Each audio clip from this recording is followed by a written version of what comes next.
The atlantaaaaa have nearly completely redone their roster from their grand finalist form last year. They dropped many key pieces, but brought in many promising ones. Will they be as good as last year? Can they bring home a title or even win the whole thing? Or will they crash and fail? I'll try to objectively analyze the team as a whole, while not comparing them too much directly to other teams. That will be in the Power Rankings video right before the season starts. For now, I'll just be discussing these changes. First, we look at DPS. The Gladiators have kept Kai from last season. Anyone who's seen the Reign last year knows how insane this guy is. He is one of the best hitskins in the world, and rivals Lip in pure aim mechanics. The move to keep him was obvious. But now we get into the newbies. The Rookie of the Year Pelican has been dropped in favor of Nero, and Edson has been dropped in favor of Venom. While I overall think this is a downgrade, I think these two aren't bad at all. Nero is obviously crazy. He was one of, if not the best player on the Shock last year, and he is crazy good at nearly every projectile. He even has a serviceable tracer, though he was not signed for that. That role of tracer specialist goes to Venom.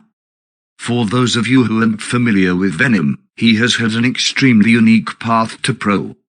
He played with his friends in Contenders North American Gauntlet where he dominated on Tracer, then he went to Team Odyssey where he dominated on Tracer in the Contenders, and now he is in the League. Now while he is more of a one-trick, he fills the need of a Tracer player this team needs, and he is extremely good at it. He has the potential to be one of the best Tracers in the League. Now, what would I rate this DPS line? I'll give it an 7 or 8/10. Why do I rate it like that when I said so many good things about it?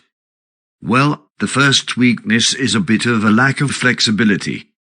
One of the reasons Pelican was so good was because he could play Tracer to an extremely high level while also every projectile to a high level.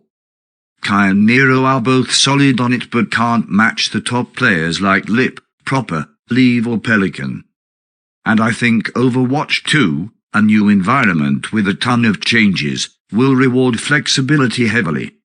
Luckily the game is rather meta-dependent and most teams have compositions in mind before each map, so I don't think it will be too much of an issue, but would hurt them in mid-game adaptability. Also, Sigma is a great pickup, but I'd like to see him prove that he can stand up to the better Tracers in the League. He needs to justify his pickup as a hero specialist. But Kai and Nero are cracked, and have proven that they can stand up to the best players the League has to offer, though I think Sigma and Nero are downgrades over what came before. I think they will be mid to high tier in terms of DPS. Pretty good potential, but they have some flexibility issues, and I am unsure if they will be able to stand up to the legendary DPS lines we have right now. Next is the Tanklin. It remains unchanged from last year, and Gator and especially Hawk were pretty great. I'd give them a 9 out of 10. I'm not as high on Gator as a lot of people are. I don't even think he's a top 5 main tank in the league. Hawk is elite though. No downgrades from last year and still looking good. Next, the supports. Might be harsh, but I'm giving them a 7 out of 10. Ultraviolet and AG are the best Western talent out of North America, and seem like they will be solid in the Overwatch League as well considering all the scrims American Tornado has done with the teams. I think they'll be just fine. So why the 7? No flex support. Really as simple as that. In a game where many teams have explicitly said they are preparing for a double flex support meta by signing 2 of them, having just AG and Ultraviolet doesn't sit right with me. I know they still have time to pick one up, but considering they said this is their final roster I don't have much faith. I like AG and Ultraviolet though, and I hope they pop off.